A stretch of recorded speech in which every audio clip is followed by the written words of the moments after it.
fruit for you. Just look at it. It's an Asian fruit from Southeast Asia. It's called mangosteen, and I thought I love it. It's very citrusy. It's just like lychee. But I thought before eating it, I should share it with you and tell you how it looks and tastes from inside. Just make a cut in the center slightly and twist it. And there you are. This is my inside. Look at that. It's very, very citrusy and very light.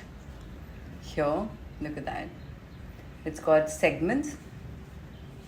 It's delicious. Like little sweet, tangy, citrusy. It's amazing. So if you get or if you see it anywhere, just do try it and let me know how you like it. You can use it in puddings. You can use it in fruit charts. You can just eat it like that. It's just so delicious.